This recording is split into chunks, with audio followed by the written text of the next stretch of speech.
Assalamualaikum warahmatullahi wabarakatuh. Selamat sore pemirsa, sobat Banjarmasin Pos. Hari ini kita kembali berjumpa dalam acara Bitalk, membahas mengenai mengangkat tema ini baru aksi nyata bela negara kampus gratis Profesor Udiansah diapresiasi Kemenhan. Jadi terkait dengan tema itu telah hadir Profesor Udiansah bersama kita. Beliau ini adalah juga guru besar Fakultas Kehutanan Universitas Lambung Mangkurat. Betul. Jadi beliau juga adalah pendiri Akademi Komunitas Peternakan Jorong. Nah, karena inisiasi beliau untuk mendirikan kampus Akademi Komunitas Peternakan Jorong ini, beliau mendapatkan apresiasi dari Kementerian Pertahanan berupa aksi nyata bela negara, Pak ya, penghargaan. Betul. Itu. Nah, terkait dengan itu Pak Udiansah, ini pertama-tama kita dari Banjarmasin Pos menyampaikan ya selamat lah atas penghargaan yang diberikan. Terima kasih. Sebuah kebanggaan lah kita Kalsel adalah tokoh akademisi yang mendapatkan penghargaan yang ini sangat luar biasa di Indonesia. Mungkin berapa orang itu Pak mungkin yang mendapatkan penghargaan itu? 18 ya. Kalimantan ada dua. Salah satunya Pian lah. Salah satu. Okay. Kalimantan Selatan 2. Juara 3 1 dari Barabai.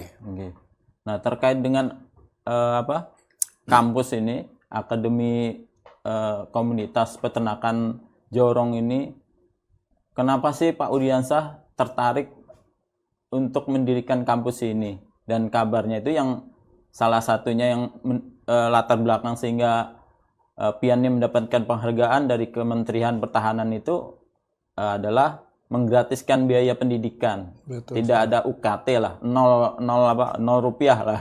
Bukan hanya 0 rupiah, makannya juga gratis. Ya, saya dengar itu juga yang menarik, bukan ini juga sama-sama gratis lah, benar-benar gratis. Asrama tidak dipungut, makan tidak dipungut, semuanya gratis gitu.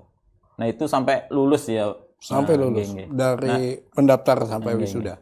Nah, itu ini kan luar biasa gitu loh. Nah, itu kenapa gitu latar belakangnya Pak Udiansah, bisa diceritakan gitu mungkin. Oke. Terima kasih dulu yang pertama kepada BIPOS karena BIPOS ini luar biasa sejak awal pendirian ini sudah berperan. Dulu kalau kita ingat ada baleho besar di depan kantor BIPOS ini terpampang berbulan-bulan. Itu kemudian pemberitaan juga bahwa ini, jadi saya juga mengucapkan terima kasih kepada Banjarmasin Pos. Yang pertama dalam ini di Indonesia ini berdasarkan data dari Kementerian Koordinator Pembangunan Manusia dan Kebudayaan, itu di Indonesia ini ada 1,9 juta orang lulusan SMA, aliyah dan SMK itu tidak bisa melanjutkan kuliah. Berapa itu 9 juta? 1,9 juta. Yang bisa melanjutkan hanya 1,8 juta. Luar biasa itu. Jadi lebih 50% tidak bisa melanjutkan kuliah. Kenapa? Itu kalau saya analisis, yang pertama itu dugaannya itu kan, digolongkan yang 1,9 juta itu bapaknya kaya, anaknya pintar. Rasanya kalau yang golongan ini nggak mungkin nggak bisa kuliah, ya kan?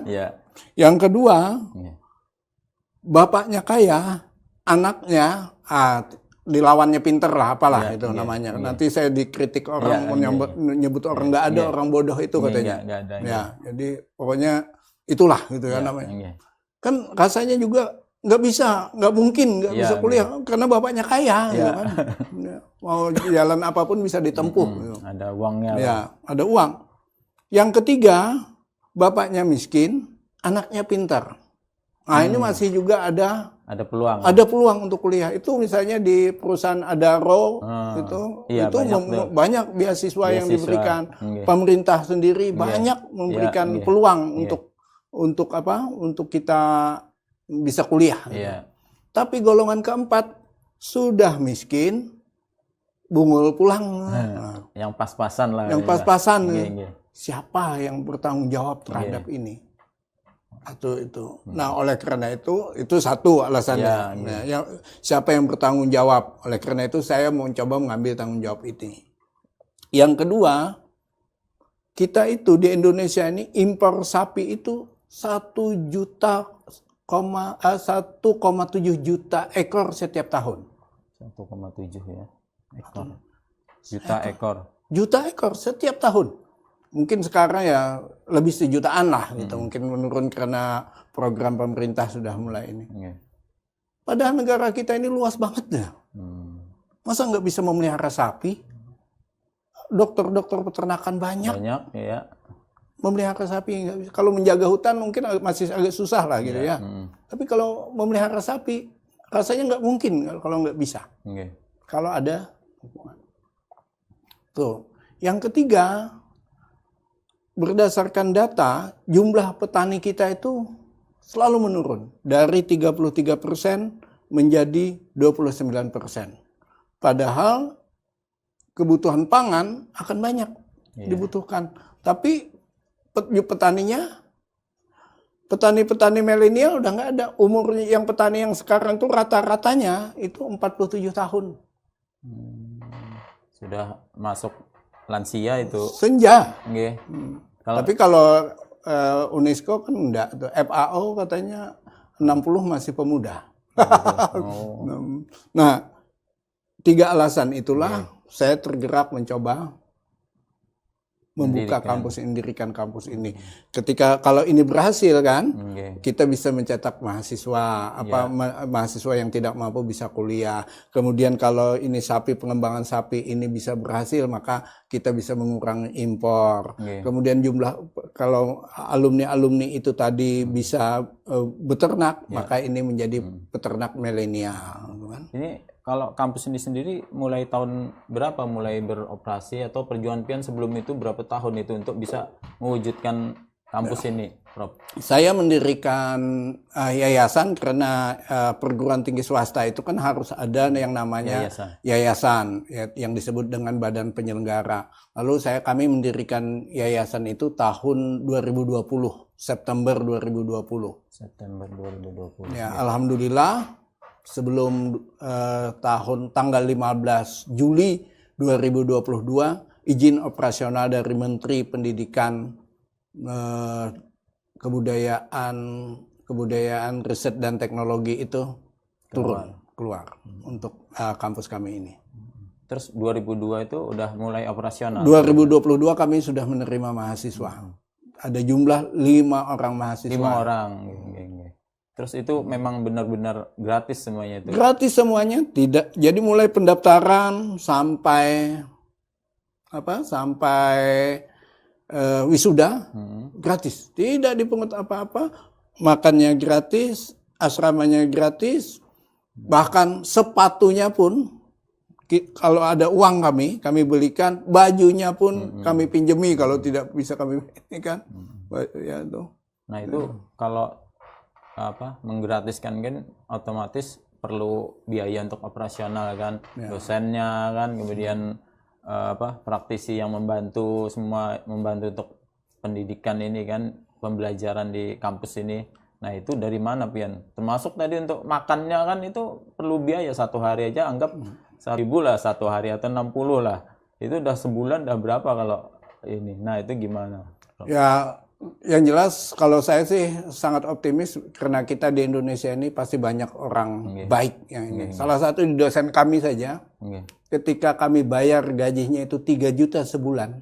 Ada salah satu dosen ini, bukan semua dosen ya. Dosen yang lain banyak yang gratis. Yang ini yang kami bayar 3 juta ini, dia bilang, wah ini kebanyakan. ini sementara security itu gajinya cuma sekian. Bagaimana uang yang ini gaji saya ambil 2,5 juta saja.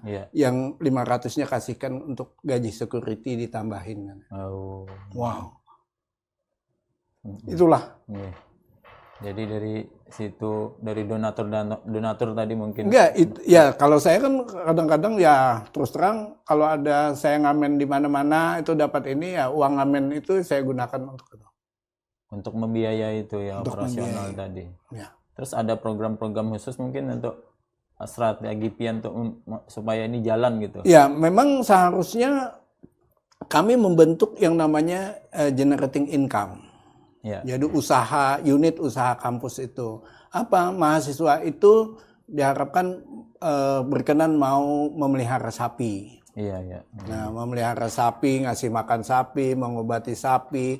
Ini kan sebenarnya praktek dia untuk mendapatkan kompetensi. Jadi melatih dia secara langsung ya? Iya, secara langsung. Secara tidak langsungnya, ya dia bekerja gitu kan sesungguhnya. Memang terlihat kayaknya ini ya, nggak kayak mahasiswa pada umumnya ya? Ya, tidak terlihat pada umumnya. Jauh sekali, nggak ada ini. Praktek ya? Mungkin kuliahnya bisa malam, dia kapan ini bisa, kapan saja. Hari Minggu ada kuliah, waktu kosong kuliah dia. Ada dosennya ini. Nah, karena tadi dosennya juga masih gratisan gitu kan. Datang ini ke kampus misalnya, adanya, wah kita kuliah malam ini ya, kuliah gitu. Nah, itu apa? Mahasiswa itu ketika dia memelihara sapi, ada anak sapi apa segala macam itu kan harus ini. Nah, yang berikutnya sekarang ini kami membuat satu program namanya Korban Plus Plus. Nanti Korban Plus Plus itu artinya nanti kami memelihara sapi. Kalau ada teman-teman di BIPOS ini juga, oh kami beli sapi di Paudiansa saja. Dan kita jamin misalnya harganya kita tetapkan 17,5 juta misalnya per ekornya. Beratnya pasti 250 kilo. Berat hidup. Nah kalau misalnya kurang, 240 saja, begitu serah terima ini kenyataannya, maka dikurangi 700.000. Nah, tuh. Jadi harga sapi itu kurang 700.000. Tetapi ketika lebih 260 misalnya, maka si pembeli harus nambah 600.000. Oh gitu. Nah itu ini. Nah korban plus plus, kalau berkorban kan itu dalam hukum Islam itu ya sunat biasa saja. Tetapi ketika berkorban di kampus ini, maka dia akan mendapat plus. Apa plusnya? Karena 100% keuntungan dari usaha ini adalah untuk membiayai kampus gratis. Tadi di kampus gratis ini diutamakan orang miskin. Membantu orang miskin maka itu wajib hukumnya. Sehingga dapat pahala wajib menurut saya. Tapi nggak tahu menurut para ulama. Nanti kita ini kan ulamanya gimana. Ya Sobat BIPOS, kita akan break sebentar bersama Bapak Udiansah masih yang tayangan ini bisa pian akses di YouTube, di Instagram dan Facebook, serta juga akan ditayangkan di koran Banjarmasin Post dicetak. Download Tribun X sekarang, menghadirkan lokal menjadi Indonesia.